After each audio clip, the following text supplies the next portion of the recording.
Irmãos, graça e paz. Primeira de Pedro, nós estamos numa série em Pedro, versículo por versículo. Semana passada nós vimos a relação dos peregrinos com a sociedade e com os governos. Essa série nós intitulamos de Peregrinos porque é esse adjetivo que Pedro usa reiteradas vezes na carta para se dirigir aos irmãos. Primeira de Pedro, capítulo 2, versos 18 até o versículo 25. Pedro, 1 Pedro 2, do 18 ao 25. Obrigado, irmão. Todos encontraram? Diz assim a palavra de Deus.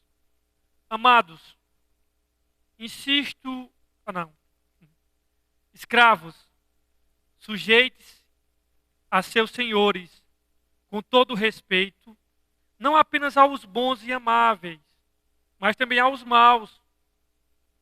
Porque é louvável que, por motivo de sua consciência para com Deus, alguém suporte aflições sofrendo injustamente. Pois que vantagem há em suportar açoites recebidos por terem cometido mal? Mas se vocês suportam o sofrimento por terem feito o bem, isso é louvável diante de Deus. Para isso vocês foram chamados, pois Cristo sofreu no lugar de vocês, deixando o exemplo para que sigam os seus passos. Ele não cometeu pecado algum, e nenhum engano foi encontrado em sua boca. Quando insultado, não revidava. Quando sofria, não fazia ameaças, mas entregava-se àquele que julga com justiça. Ele mesmo levou em seu corpo os nossos pecados sobre o madeiro, a fim de que morrêssemos para os pecados e vivêssemos para a justiça. Pois suas feridas foram curadas. Por suas feridas vocês foram curados. Pois vocês eram como ovelhas desgarradas, mas agora se converteram ao pastor e bispo de nossas almas. Irmãos, a verdade é que você pagar o bem que fizeram a você com o mal, isso é diabólico. Imagine alguém faz o bem para você e a paga que você dá a esse alguém é o mal. Então pagar o bem que fizeram a você com o mal, isso é diabólico. Pagar o bem que fizeram a você com o bem, isso é humano. Isso é normal. Agora, pagar o mal que fizeram a você com o bem, aí é divino. Aí é só Deus, irmãos. E o texto dessa noite, ele nos chama a não nos vingarmos. Ele chama a não dar a resposta na mesma moeda. Ele nos convoca a não pagarmos no mesmo troco, na mesma moeda e fazermos justiça com as nossas próprias mãos. O texto de hoje nos chama, na realidade, para seguirmos o exemplo de Cristo no sofrimento injusto. Pedro, ele abarca aqui o exemplo de submissão no trabalho, com os patrões injustos, com aquelas pessoas que são carrasco e que às vezes nos maltrata. E Pedro vai dizer que esse exemplo que deve ser dado é baseado em Cristo Jesus. Na semana passada nós vimos a relação dos peregrinos com a sociedade e com o governo. No primeiro século, irmãos, vocês sabem que os irmãos, os nossos irmãos em Cristo, no primeiro século ali, os cristãos eram acusados de serem antissociais, porque repudiavam os prazeres como os coliseus, como os teatros, como as lutas entre os gladiadores, que era muito comum colocar os gladiadores para lutar, e os cristãos não participavam. Então a primeira coisa que o primeiro século dizia a respeito deles era que eles eram antissociais. De romperem com os laços familiares quando um membro da família se tornava cristão e os demais não. Eles eram acusados de serem rebeldes contra o Império Romano porque eles não se prostravam diante de César para dizer que César era Quírios, ou seja, que César era Senhor. E também eles eram acusados porque eles de fato abandonavam os rituais pagãos e eram acusados de não cumprir suas responsabilidades cívicas. Então todas as coisas que prejudicavam eles diante dos deuses do Império Romano. E essa epístola de Pedro, ela vai falar reiteradas vezes de como o mundo acusavam eles. De como o pessoal do primeiro século blasfemavam deles porque eles agora não estavam mais participando daquilo que era comum, daquilo que era corriqueiro, daquilo que era costume deles. E Pedro diz que ele sofreu alvo de maledicência e alvo de abuso. Ele vai dizer isso em 1 de Pedro 2,12, de 1 de Pedro 3,16, 4,4, enfim. Ele vai falar o quanto os cristãos, e aqui eu já dei um adendo semana passada, né? Que os cristãos, por exemplo, eles eram acusados no primeiro século de canibais. Por quê? Porque quando tinha a Santa Ceia, dizia que estava comendo o corpo e o sangue. Então os incrédulos sem entender diziam, isso era canibais. Os cristãos no primeiro século eram acusados de incesto. Por que incesto? Porque era marido e mulher, dizia assim, não, pai do Senhor, irmã, e falava irmã, diz, como é que ele está casado com a própria irmã? Então eram essas acusações que a sociedade romana acusava os cristãos. E Pedro vai dizer nessa carta, como nós vimos semana passada, vocês querem dar uma resposta, faça o bem. Porque com o bem que vocês praticam, vocês vão calar a boca dos adversários. E o fato de Pedro falar agora, irmãos, sobre, logo depois que ele falou sobre que tem que honrar o imperador, né? Honrar o rei, o apóstolo Pedro mostra aqui que a fé cristã não está comprometendo e nem se acomodando à cultura do primeiro século. O fato de honrar o rei não significava que os cristãos faziam tudo aquilo que o Império Romano pedia. A despeito, nós vimos semana passada, a despeito da obediência às autoridades, do procedimento exemplar no contexto social, a despeito de uma cidadania irrepreensível, Pedro vai preparar agora os seus leitores para o sofrimento que vai vir até eles e que os aguarda. E esse tipo de sofrimento, gente, quando vocês veem a palavra sofrimento, perseguição, da carta de Pedro, que nós vamos trabalhar muito esse tema, porque tem muita coisa sobre sofrimento aqui, lembrando que o sofrimento que Pedro está falando aqui não é de doença, não é de catástrofes como terremoto que atinge o Havaí, terremotos, inundações, enchentes, não. Todos esses sofrimentos, os incrédulos também participam. O incrédulo também tem doença, o incrédulo também enfrenta tempestade. O sofrimento que Pedro está tratando aqui é um sofrimento cristão. É um sofrer por causa de Cristo. Não é qualquer sofrimento. Porque tem tipo de sofrimento, irmãos, que todo mundo usufrui, sendo remido ou não. Por exemplo, um terremoto, uma doença, todo mundo, meu amigo. Dependendo. Mas esse sofrimento aqui é um sofrimento tipicamente cristão.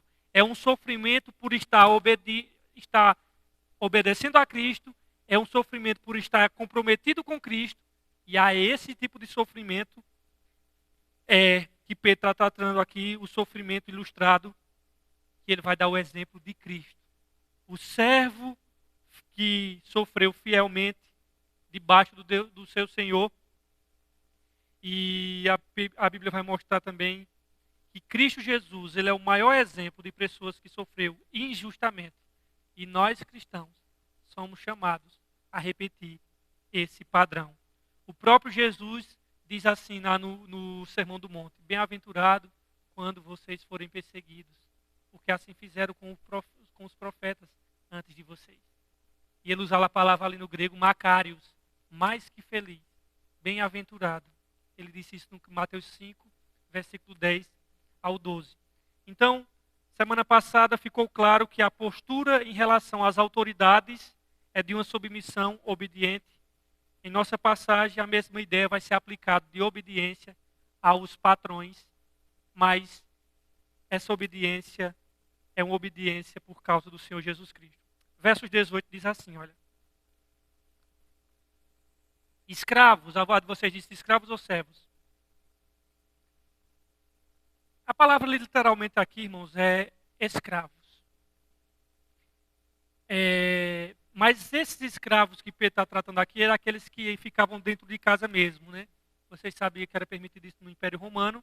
E só para dar um adentro no contexto de escravidão, na época não esqueça Paulo, Pedro, que Pedro escreveu essa epístola, e ali, Paulo também, né, no primeiro século, no Império Romano, havia 60 milhões, por volta de 60 milhões de escravos no Império Romano. Se você estudar a história da igreja, a maioria da igreja primitiva do primeiro século era composta de escravos. Poucos ricos, cheios de escravos. E essa referência que Pedro faz aqui aos servos, que literalmente aqui é escravos, não deve nos remeter, porque quando a gente fala de escravidão, como nós somos um país que sofreu muito na questão da escravidão, eu quero que você, irmão, antes de olhar com os seus pressupostos, antes de você olhar com a lente cultural sua, eu quero que você entenda que quando Pedro fala aqui dos escravos, não nos deve remeter à escravidão que conhecemos na história do Brasil, né? Ou em outras partes das Américas, né? Escravos no primeiro século, irmãos, eles poderiam ser homens com treinamento. Por exemplo, escravos no primeiro século, tinha médicos que eram escravos, tinha professores que eram escravos, tinha artesãos que eram escravos, comerciantes que eram escravos, e que eles eram pagos por seus serviços. E em certos casos, poderia inclusive comprar a sua própria liberdade. E muitos dos escravos do primeiro século eram prisioneiros de guerras que passaram a servir debaixo de um novo senhor. E os seus filhos nasciam debaixo dessa casta, sem muita oportunidade de mobilidade social. E os escravos convertidos, que se convertiam a Cristo, e que existia uma problemática, porque quando eles eu tenho liberdade em Cristo, então eu não posso se submeter a esse Senhor. E a fé cristã nunca incitou a uma rebelião, né? Na realidade, os escravos convertidos, por causa da sua identidade em Cristo, eles poderiam revoltar-se contra os seus patrões. Pedro, porém, recomenda que eles fossem submissos aos seus patrões, independente de serem bons ou ruins.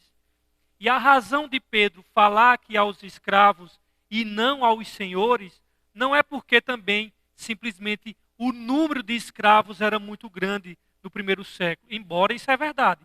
Mas a razão de Pedro falar aos escravos é porque os escravos representam o Cristo que se encarnou sem nenhum poder político e que morreu a morte de um escravo.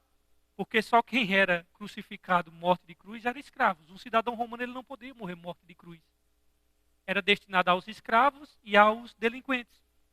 E o fato de Pedro se dirigir aos escravos é justamente porque os escravos representam o Cristo encarnado, sem poder político e que morre a morte de um escravo.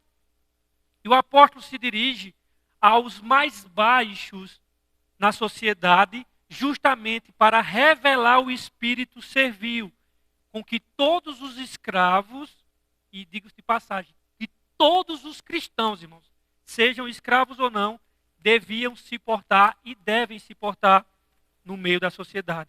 Então Pedro aqui ele se dirige aos escravos, porque na cristologia de Pedro, ela é ilustrada pela escravidão fundamentada no comportamento ético baseado em Cristo Jesus. E essa submissão de servos é exigida, inclusive, no contexto de sofrimento decorrente de injustiça. E aí ele diz assim, nos versos 18: escravos, sujeitem-se aos seus senhores. Aqui, trazendo para o nosso dia, é o nosso patrão. É o patrão, é aquele que está acima de nós no trabalho. Sujeitos aos seus senhores, com todo respeito. Pedro diz, não apenas aos bons e amáveis, mas também aos maus. Aqui, irmãos, você vai dizer, essa conversa se submeter-se aos maus.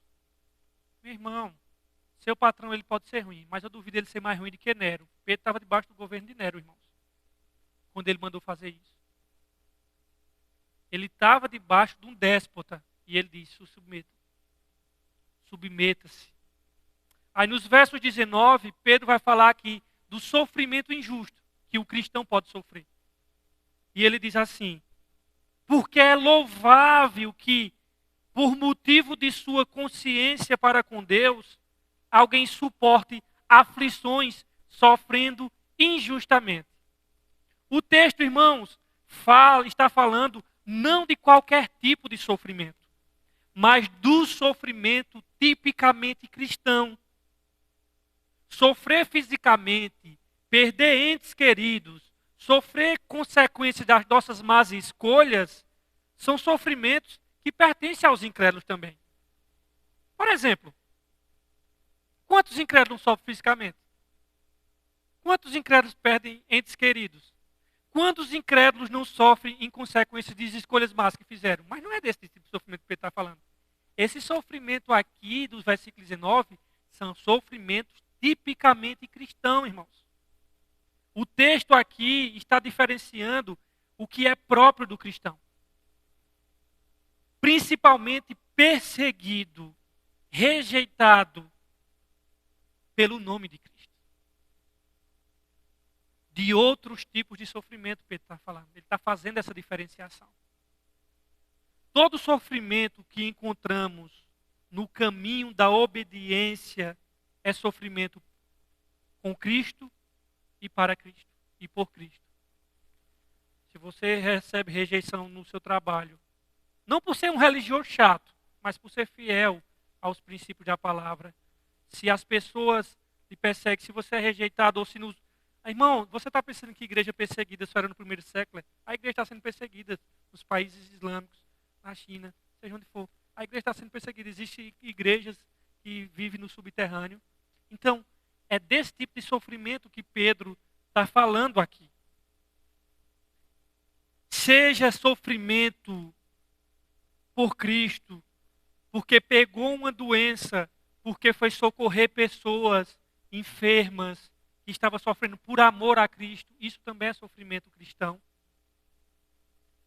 Sejam por privações decorrentes do trabalho missionário, isso é sofrimento cristão. Perseguição em campos missionários, isso é sofrimento cristão. Todo sofrimento voluntário por amor a Cristo é sofrimento cristão e é esse tipo de sofrimento que Pedro está falando aqui. Quem suporta perseguição, tristeza por causa de sua conduta condizente com a fé, ele é bem-aventurado diante de Deus.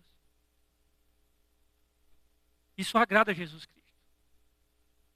Tais tristezas se refere também não só à dor física, mas também inclui angústias mentais.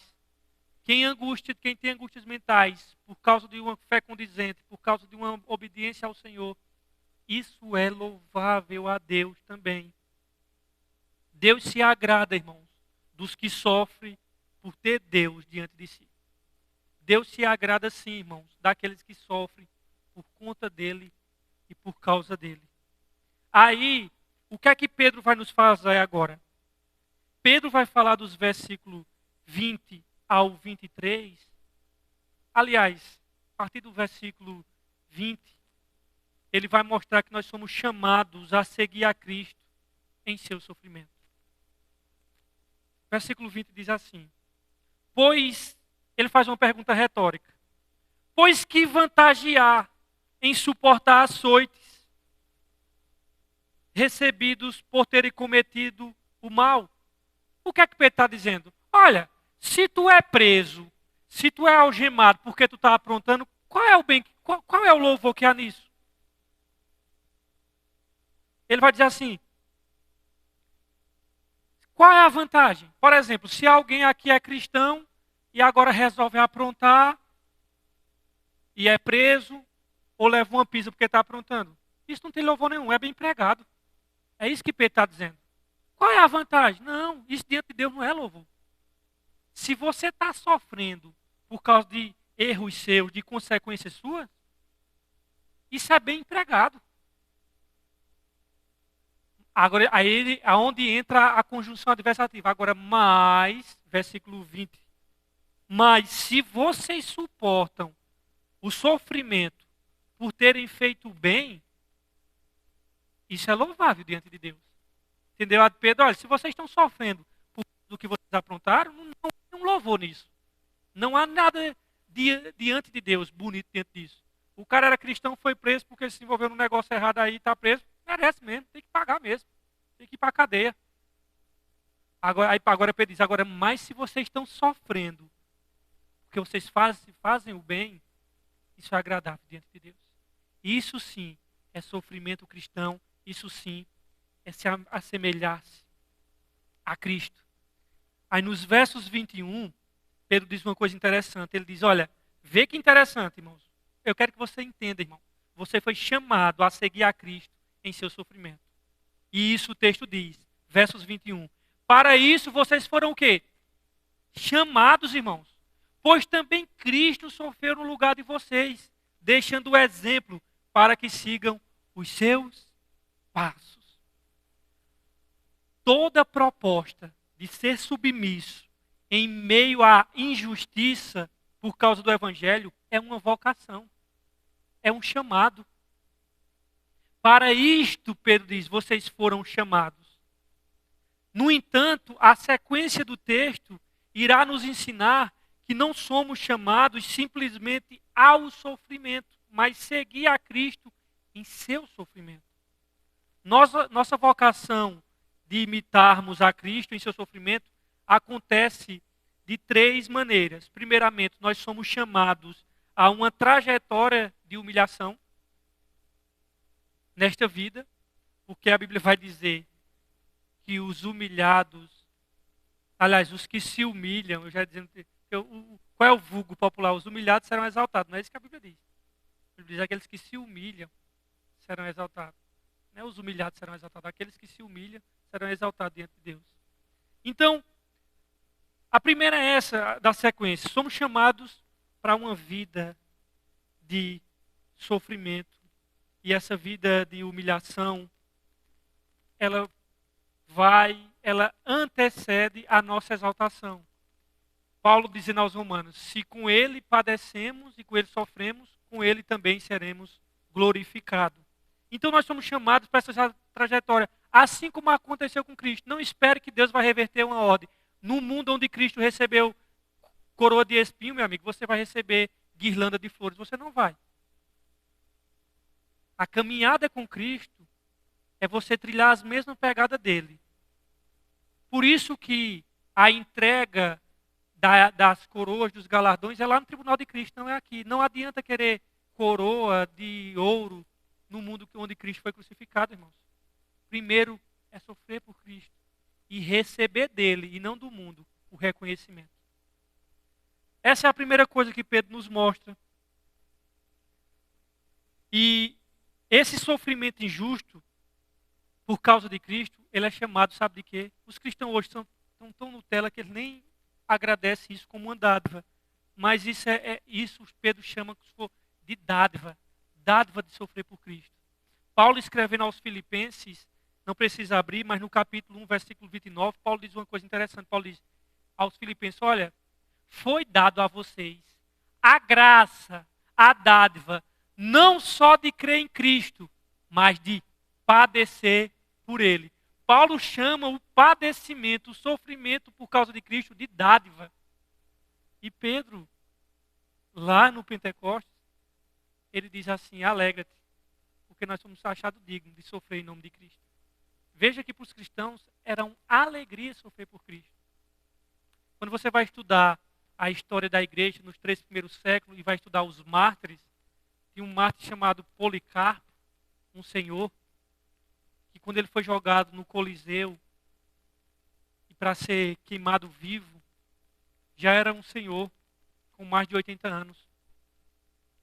E ainda quando a crucificação estava ali e a fogueira já estava pronta para queimá-lo, ainda deram uma oportunidade. Policarpo, nega teu Senhor. e serás poupado desse fogo. Ele disse assim: eu não tenho medo desse fogo que vai me queimar e me consumir em poucos minutos. Agora, você deve ter medo do fogo do inferno que vai lhe consumir por toda a eternidade. Aí ainda o soldado romano chega e diz: Policarpo, se retrate, negue Jesus. Ele disse: há 90 e poucos anos eu fui fiel a ele e ele nunca me negou. Como é que eu vou negar o meu Senhor?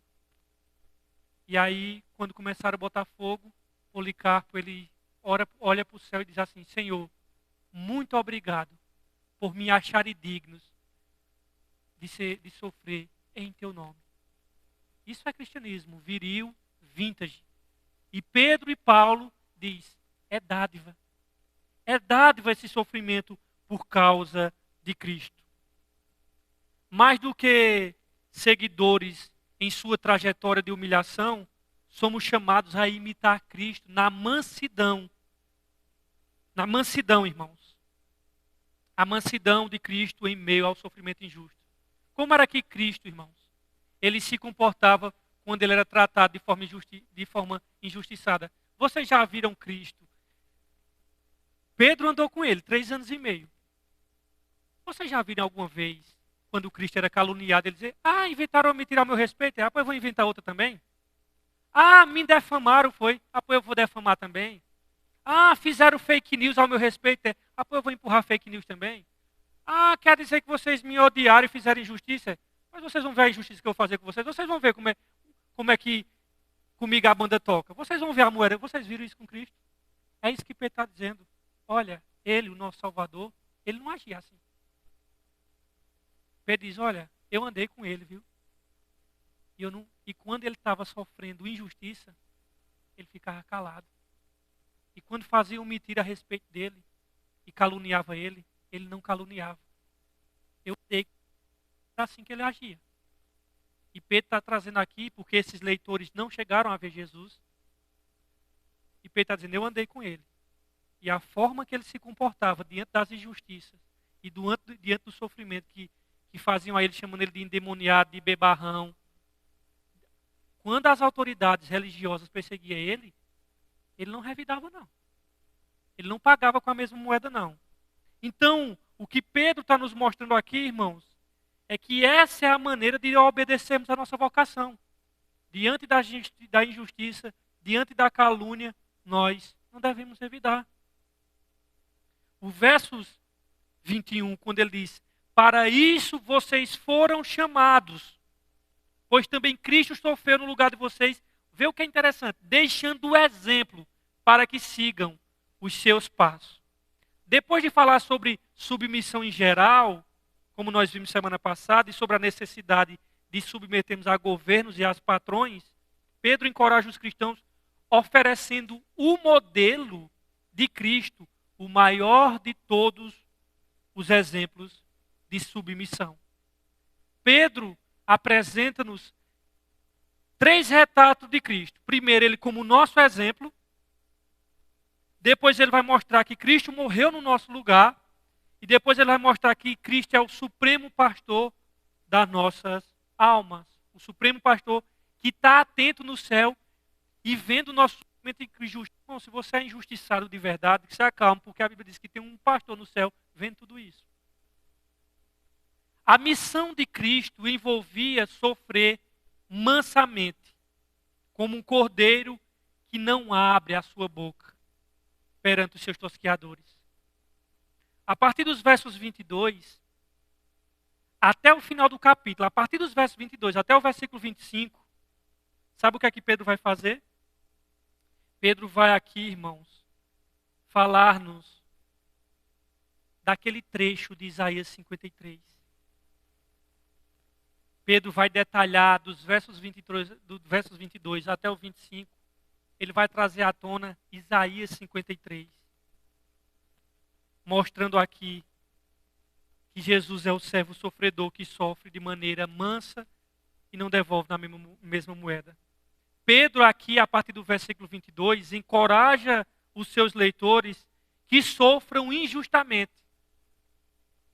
a olharem para Jesus, e ao olharmos para Jesus, para obtermos alento para suportar com paciência os sofrimentos da carreira cristã. Irmãos, está sofrendo injustamente, está sendo caluniado, está sofrendo injustiça, a Bíblia diz, olhe para o teu Salvador, porque Ele é o modelo para você seguir esse caminho. Quer revidar na mesma moeda, está andando na trajetória do mundo, irmãos. Quer devolver mal com mal, isso é mundo. Isso não é o chamado cristão. Hebreus diz que nós devemos suportar com paciência a carreira proposta. Os sofrimentos de Cristo, Pedro está nos mostrando nessa noite, nos devem aquietar, nos devem nos acalmar diante dos sofrimentos mais injustos e cruéis que enfrentamos nesse mundo. Se Cristo sofreu voluntariamente, não por si mesmo, mas por nós, e Ele fez isso com máxima prontidão, com perfeita paciência, de todos os lados, e tudo isso sem ter pecado, então Pedro recorre, a partir dos versos 22, à profecia de Isaías 53, que trata do sofrimento e morte de Jesus, morte expiatória, e ele aplica isso a essa verdade doutrinária à vida do povo de Deus, à vida da igreja de Cristo. Com isso, Pedro enfatiza que todo cristão, todo remido, ele foi chamado para uma vida de sofrimento cristão. Sofrer por causa de Cristo, em semelhança a Cristo. Jesus, irmão, já tinha alertado a gente antes disso. Jesus, ele alertou os seus discípulos lá na narrativa de João, no Evangelho de João. Ele disse, o servo não é maior do que seu Senhor. Ele está dizendo ali para os apóstolos. Se o mundo o odiava e o perseguia, sabe o que é que Cristo disse? Vão odiar e perseguir vocês também. Porque o servo não é maior do que o seu Senhor. Cristo diz, vocês vão ser perseguidos. E eles de fato foram perseguidos. E até hoje a igreja ela é perseguida. Todo cristão, por causa de sua identificação com Cristo, tem um chamado para o sofrimento. Talvez você não sofra perseguição como no país islâmico, mas você pode receber perseguição no seu trabalho, na sua faculdade, na escola, onde for, por ser cristão. Lembra de Jesus? As coisas que ele sofreu de forma injusta? Jesus fez alguma coisa, irmão, que ele mereceu ser xingado? Me diga alguma coisa que ele fez, que ele merecia ser xingado? Mas ele foi xingado. Ele fez alguma coisa para ser humilhado? Alguma coisa de ruim, que ele merecia humilhação? Me diga se Jesus fez alguma coisa. Não. Ele fez alguma coisa que merecia ser cuspido, levar cuspida na cara? Tomar um tapa na cabeça sendo zombado pelos soldados? Me diga se ele fez alguma coisa que merecia ser preso e crucificado? Alguém de nós aqui nessa noite sofreu injustiça pior do que ele? Alguém se levanta aqui para mostrar que alguém sofreu mais injustiça do que Jesus? Você conhece alguém nesse mundo que sofreu injustiça pior do que ele? Duvido. Conhece não, irmãos? Ninguém.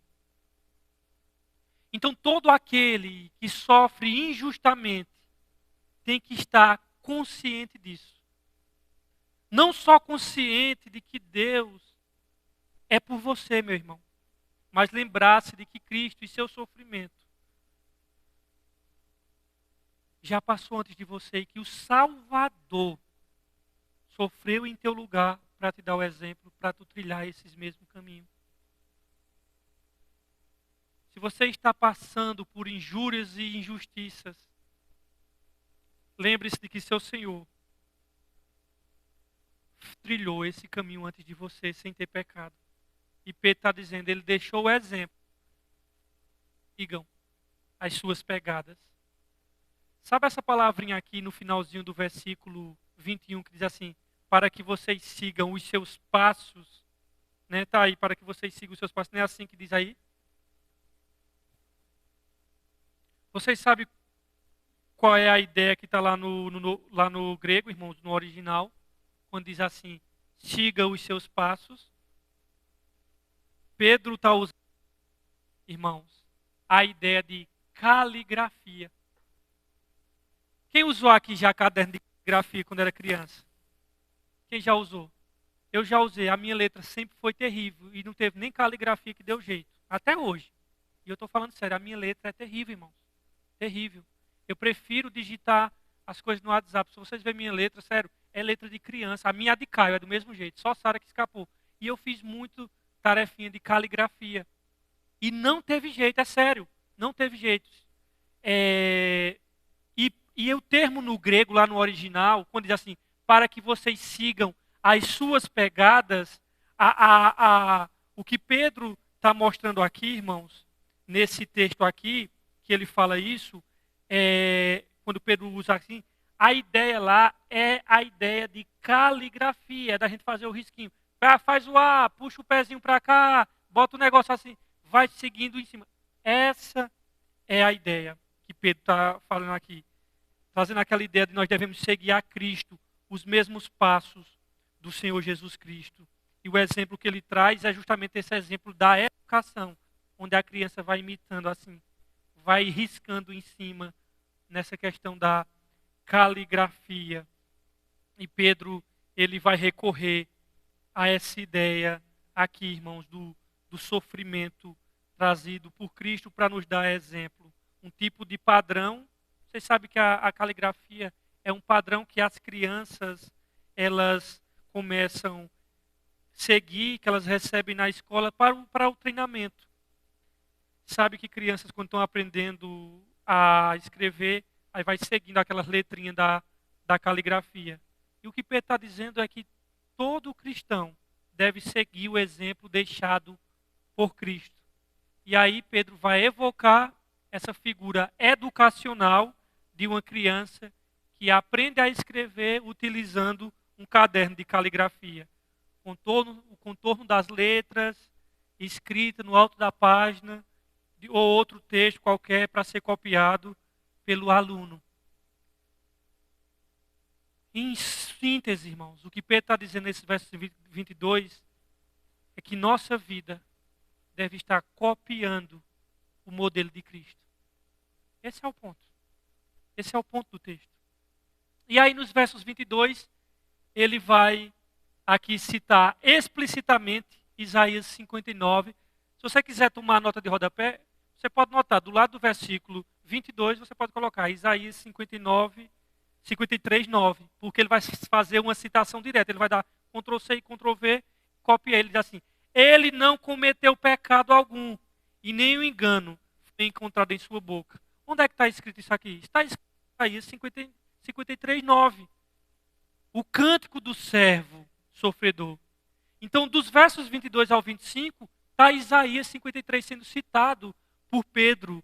E em todo esse contexto, por exemplo, se no versículo está escrito lá em Isaías 53, 9, o versículo 23 vai fazer uma alusão a Isaías 53, 7. O versículo 23 diz assim, quando insultado, não revidava.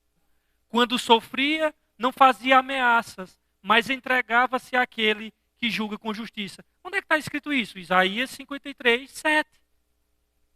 E os versos 24 vai ser uma referência a Isaías 53, 5 e versículo 12. Ele vai juntar Isaías 53, 5 e 12 nesses versos 24, quando ele diz assim, ele mesmo levou em seu corpo os nossos pecados sobre o madeiro, a fim de que morrêssemos para os pecados e vivêssemos para a justiça. Pois suas feridas vocês foram curados. Essa citação do versículo 24 aqui, ela é uma junção do Isaías 53, 7 e do versículo 24. Isaías 27, aliás, Isaías 53, 5 e versículo 12, aliás. E aí, Pedro vai dizer, no versículo 25, né? Ele faz uma referência a Isaías 53, 6. Quando ele diz assim, pelas suas feridas, aliás, versículo 25, quando ele diz: pois vocês eram como ovelhas desgarradas, mas agora se converteram como pastor bispo de suas almas. Como é que Isaías descreve? Todos nós andávamos desgarrados como o quê? É isso que ele está fazendo aqui. Pedro está dando Ctrl+C e Ctrl+V em Isaías 53, irmãos. Em algumas passagens, não Isaías todo. É claro que ele não está fazendo isso. Essa primeira citação direta de Pedro aqui, quando diz assim, eu só dei uma carreirinha só para vocês verem, mas, por exemplo, quando ele cita aqui no versículo 22, ele não cometeu pecado algum, nem engano algum foi encontrado na sua boca. Isso aqui, como eu falei, é Isaías 53, 9. E aqui é a primeira citação direta, a profecia messiânica.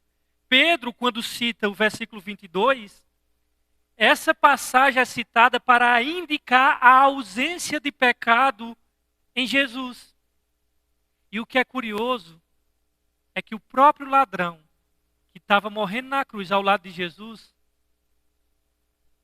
porque lá em Isaías diz que ele ia ser contado entre os malfeitores, entre os malfeitores, não é assim que Isaías diz, e ali estava falando da sua crucificação, entre os dois ladrões.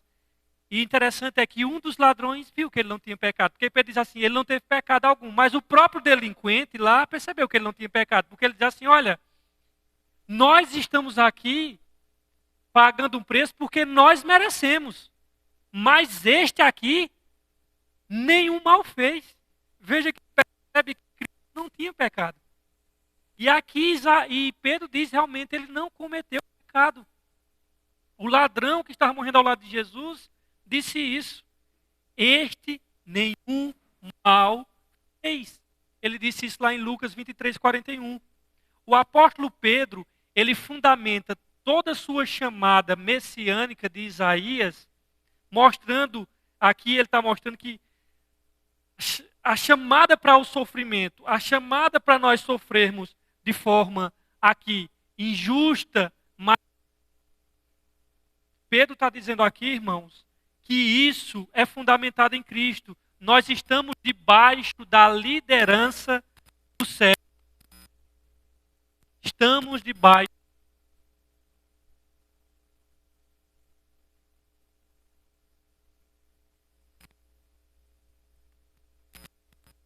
Oi. Nós estamos, irmãos, debaixo da liderança do servo sofredor que é Cristo Jesus. E o que Isaías 53 retrata tão bem é o fato de Cristo ter encarnado a mensagem de amar os seus inimigos e orar pelos seus inimigos. O que é que Pedro fala? Ame o seu inimigo e ore pelos seus inimigos. Ele está chamando a gente para isso, irmãos. Para essa questão aqui. O texto, embora fale de Cristo sem pecado, entenda bem. A ideia de Pedro não é estar evangelizando os seus leitores no sentido de que eles não eram convertidos. Eles já eram. Mas a ideia é dizer o seguinte, olha, que a cruz não é apenas o fundamento da sua salvação, mas a cruz é o modelo de você se portar diante das injustiças. Cristo é o modelo para que você possa glorificar a Deus. E o que é curioso é que Jesus não se envolveu com nenhuma retaliação. O nosso Salvador foi ultrajado pelas autoridades judaicas. O nosso Salvador foi ultrajado pelas autoridades romanas. Surrado pelos soldados. Zombado pelos malfeitores. Quando estava na cruz, todo mundo disse, oxe, tu não era o rei dos judeus? Aí o rei dos judeus, sendo zombado, escarnecido por todo mundo. Mas, em nenhum momento, Jesus Cristo deu uma resposta.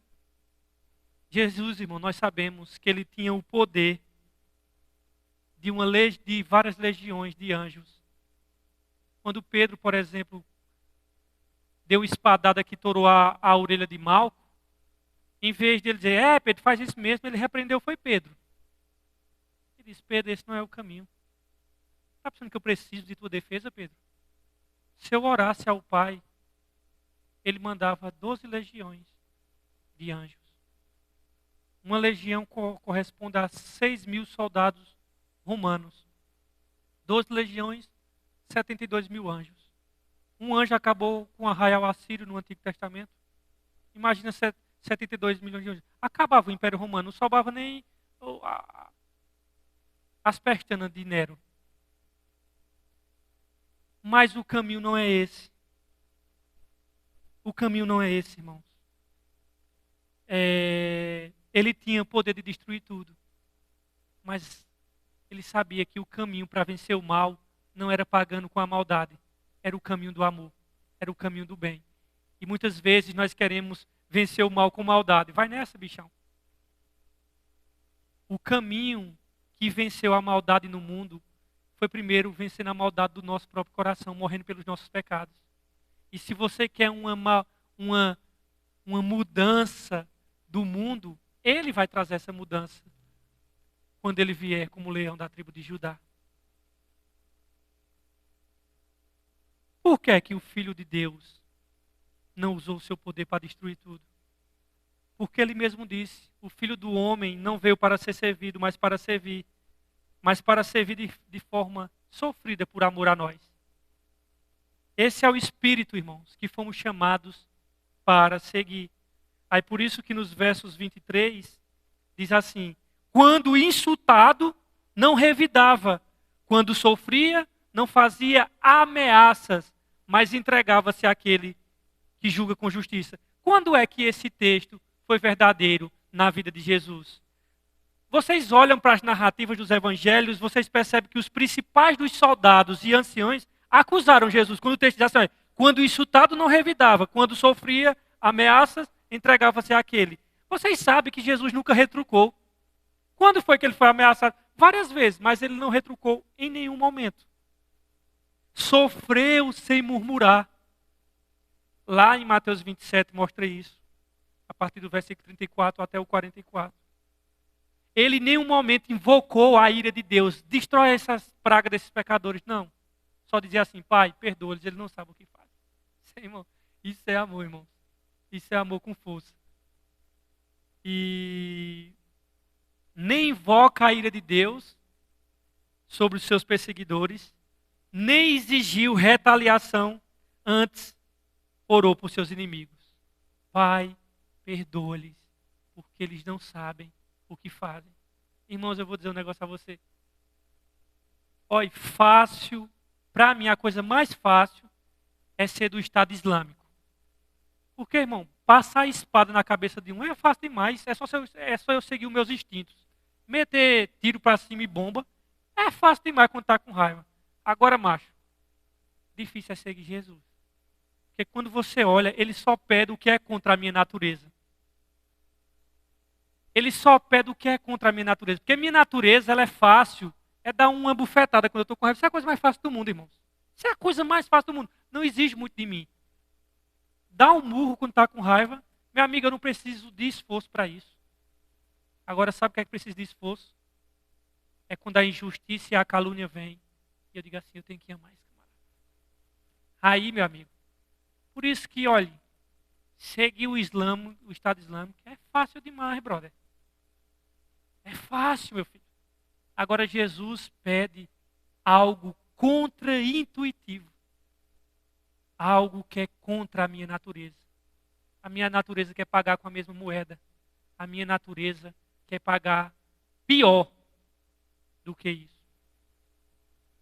E aí, além de imitarmos Cristo em sua trajetória de humilhação e em sua postura mansa, somos chamados a imitá-lo em sua perspectiva de entregar-se àquele que julga retamente. Veja, de entregar-se, versículo 23. Quando insultado, não revidava, quando sofria, não fazia ameaça, mas entregava-se àquele que julga com justiça. Quem é esse? É Deus. Colocar nas mãos de Deus.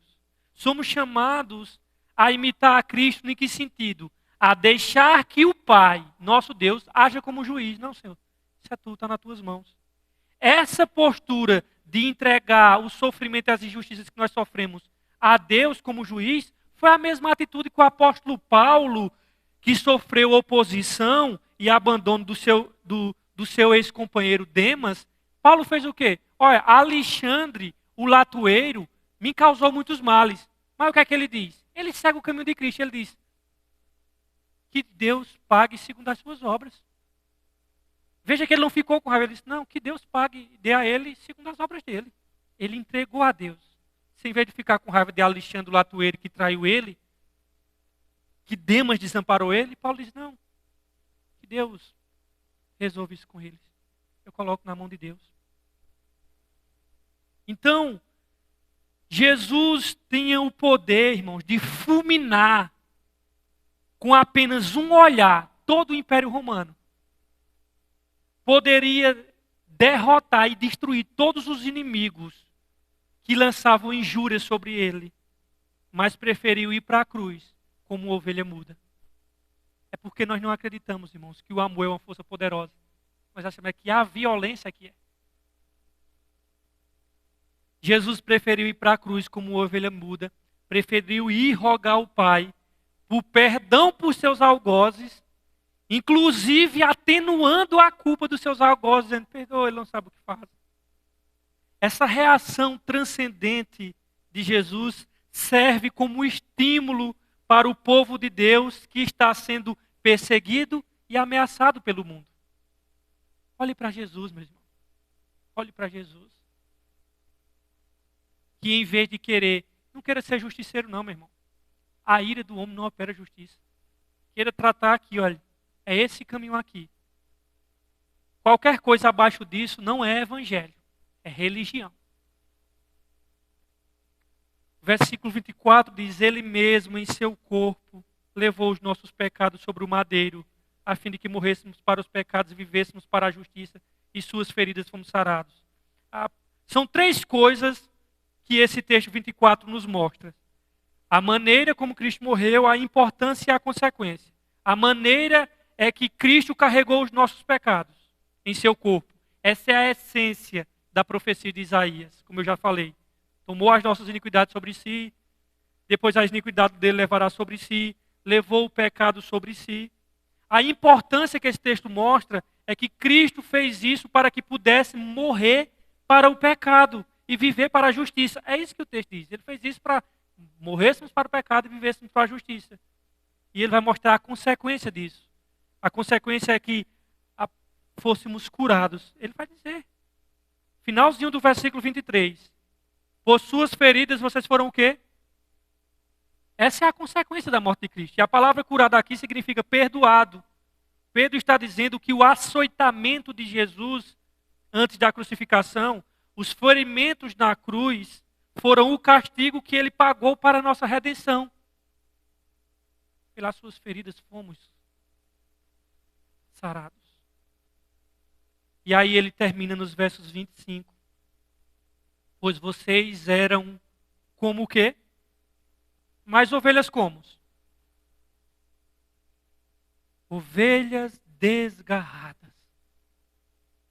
Lembra quando Jesus olha para Israel? Ele olha lá para Israel e ele começa a chorar. Isso é amor, viu, irmão? O que Jesus sofreu na mão dos judeus. E ele olha para Israel e o texto diz que ele começa a chorar ao ver as multidões, porque elas andavam como pastor que não tinha ovelha. E o texto diz assim, que nós andávamos como ovelhas desgarradas. Irmão, lembra da sua vida antes de Jesus. Onde tu estava, meu irmão, sem Jesus? Pois vocês eram como ovelhas desgarradas, mas agora se converteram ao pastor e bispo de suas almas. Pedro usa duas palavras para descrever Jesus, pastor e bispo. O termo grego para pastor aponta para o cuidado. Sabe quem é o pastor dos Salmos 23? O Senhor, meu pastor. É Jesus, irmão. Ele é o nosso pastor, que nos leva para as pastos verdejantes e para as águas tranquilas e que não deixa faltar nada. Por que ele é chamado de pastor? Porque isso aponta para o cuidado, a vigilância e o sacrifício do Senhor em nosso favor. E ele usa a palavra bispo, que é a palavra episcopos, né? de onde vem a palavra quem deseja o episcopado, excelente obra deseja, tal, etc., lá em 1 Timóteo. Todo cristão, todos vocês nessa noite eram uma ovelha desgarrada. Saiba disso, irmão. Quem eu era? Você, antes de Cristo, era uma ovelha desgarrada. A sua vida, irmão, ela tem duas etapas.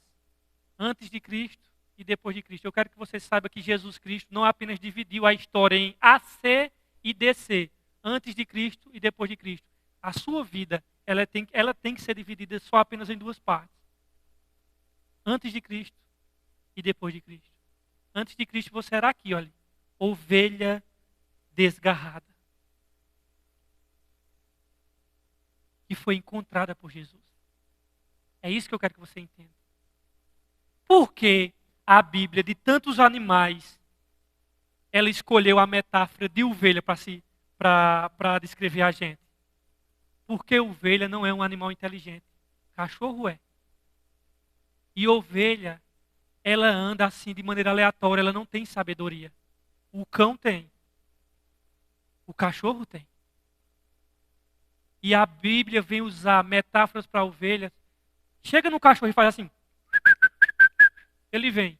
Agora chega no ovelha e diz, chega, para tu ver o que vai acontecer. Vai, tu vai perder a saliva de tentar assoviar. Sabe por quê? Porque a ovelha, ela precisa que alguém vá buscar ela. Irmão, foi Jesus que nos buscou, irmão. Foi Ele que veio. Não foi Ele que fez assim, e a gente veio. Foi Ele que foi em nossa direção.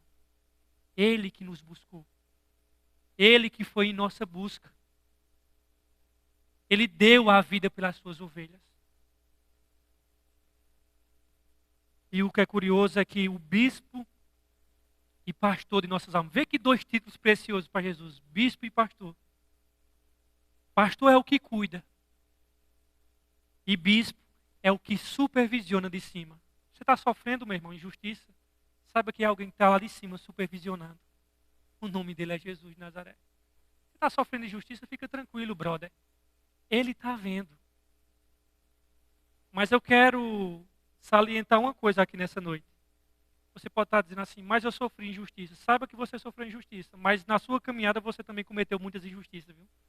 Porque eu vou dizer, nesse mundo, ninguém é totalmente culpado e ninguém é totalmente vítima. Nesse mundo, nós fomos magoados, mas nós magoamos. Nesse mundo, nós fomos feridos. Mas lembre-se, você feriu um monte de gente aqui. Só existe um que só foi ferido e nunca feriu. O nome dele é Jesus de Nazaré. Fora dele, todos nós ferimos alguém. E todos nós fomos feridos. Então, não fique apenas com aquela postura de coitadinho que me magoaram, porque você magoou um monte também. Porque nesse mundo, nós somos o encontro de porcos e espinhos. Quando se encontra, vai ferindo e é ferido. Eu não estou dizendo que você não sofreu injustiça nessa vida, você sofreu. Mas saiba que você cometeu um bocado também por aí, viu? Não esqueça disso. Os pecadores antes da conversão, lembre-se disso. Se o texto diz que nós éramos ovelhas desgarradas, isso significa que os pecadores antes da conversão estão sempre desviados, irmãos. Quem é as pessoas sem Jesus? Pessoas desgarradas. A pessoa sem Jesus, a vida dele é um constante erro. Jesus, porém, é o supremo pastor e bispo das almas. E ele sempre está presente com o seu rebanho. E ele sempre está vigiando a sua igreja. A igreja de Cristo é sempre vigiada por ele, irmãos. Sabe por que a igreja não se acabou? Porque o dono dela é Jesus. Porque se dependesse da gente, ela já teria se acabado faz tempo. Porque a igreja faz tudo para acabar a própria igreja. Mas ela só não vai se acabar porque quem criou ela foi Jesus. Porque se dependesse da igreja, a própria igreja acabaria com ela mesma. Mas ela vai prevalecer. Porque a igreja não é criação do homem. A igreja é criação de Cristo. Jesus é o pastor de nossa alma. A igreja é o rebanho pastoreado por Jesus. Na teologia do Antigo Testamento, o ofício de pastor era aquele que cuida do seu rebanho. E esse ofício agora é utilizado para ilustrar o cuidado de Jesus para com o seu povo. Antigamente era Deus cuidando do povo de Israel. No Novo Testamento, Jesus se apresenta com o mesmo ofício divino de pastor. Ele diz, eu sou o bom pastor. O bom pastor faz o quê? Dá a vida pelas suas ovelhas. João 10, 11. Jesus, o bom pastor, morreu para salvar as suas ovelhas e constituir o seu rebanho. O caso curioso, numa das passagens mais lindas lá de João, ele diz assim, olha, dou-lhes a vida eterna. Antes disso, no versículo 10, 27, ele diz assim, as minhas ovelhas ouvem a minha voz, eu as conheço, e elas fazem o quê? E elas me seguem. Aí logo em seguida ele diz, dou-lhes a vida eterna, e nunca hão de perecer, e ninguém as arrebatará da minha mão. A pessoa está na mão de Cristo, Cristo faz assim. Aí vem Deus o Pai e bota a mão por cima, porque logo em seguida ele diz, meu Pai que mais deu é maior do que todos, e ninguém pode arrebatá-las da mão do meu Pai. Está na mão de Cristo e na mão de Deus. Mas o versos 27 é curioso, porque ele diz assim, as minhas ovelhas ouvem as minhas vozes, e que interessante ele diz assim, e eu as conheço. Sabe quem é a ovelha de Cristo? É muito fácil, irmão. As ovelhas de Cristo, ela tem duas marcas que Deus deixou nela. Ela tem uma marca na orelha e ela tem uma marca nos pés. Qual é a marca na orelha e nos pés? As ovelhas fazem o quê? Essa é a marca das ovelhas. Ouve a minha voz. E eu a conheço. E elas fazem o quê? Essa é a marca dos pés. Quem é a ovelha de Cristo, ouve a voz dele e segue ele. Não segue Jesus, não ouve a voz do pastor, é lobo. Pode estar aqui. Não segue o Salvador. Então, o Salvador ele guia, protege, alimenta e vai atrás das ovelhas. É o bom pastor que morreu por suas ovelhas. O grande pastor que vive para as suas ovelhas. O supremo pastor que vai voltar para arrebatar as suas ovelhas. Jesus também é o bispo da nossa alma. Aquele que cuida e que supervisiona, porque a palavra bispo é isso aqui, aquele que está supervisionando. Queridos, aqui nós fechamos o capítulo 2 nessa jornada de Pedro. Mas deixa eu falar uma coisa para vocês, para refrescar a memória de vocês. Vocês que estão acompanhando de maneira assídua desde o início, para nós fecharmos e fazermos uma síntese, vocês já perceberam quantas metáforas ricas e ilustrativas que Pedro usou só no capítulo 2 para falar da nossa vida cristã? Ele traz imagens, muitas imagens admiráveis da vida do crente. Primeiro ele diz que nós somos crianças, que faz o quê? Deseja o leite ardente. Nós falamos até aqui da ilustração da Parmalat. Como crianças recém-nascidas desejai o leite.